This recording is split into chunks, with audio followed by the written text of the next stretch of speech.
Operation కగా నిలిపేస్తే ఆయుధాలు వదిలేస్తామని మావోయిస్టులు ప్రకటించి 24 గంటలు గడవక ముందే మరో ఎన్కౌంటర్ చోటు చేసుకుంది.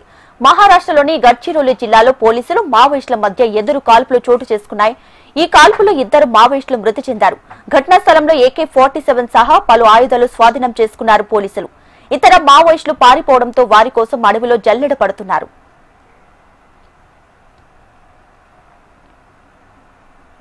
ఇక latest updates regional coordinator Gopalakrishna phone in ద్వారా అందిస్తారు. గోపాలకృష్ణ. మహారాష్ట్రలో ఎన్కౌంటర్లు కొనసాగుతున్నాయి. 2 వారాల క్రితం గడ్చిరోలి జిల్లాకు సంబంధించిన అడవి ప్రాంతంలో ఎన్కౌంటర్ జరిగింది.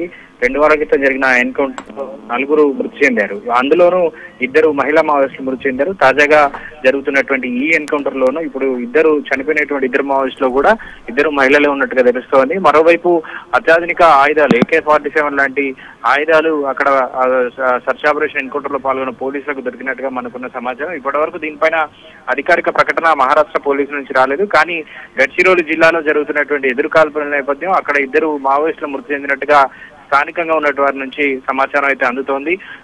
ఇంకా కూడా అక్కడ కొన్ని కాల్పులు కొనసాగుతున్నట్టుగా తెలుస్తోంది.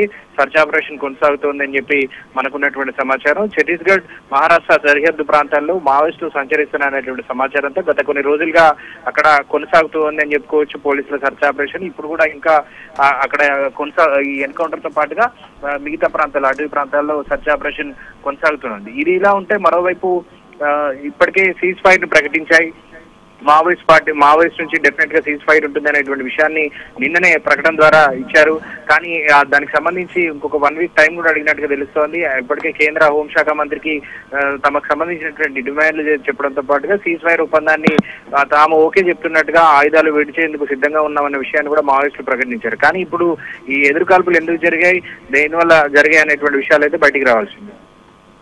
Right Gopalakrishna, thanks for the latest updates.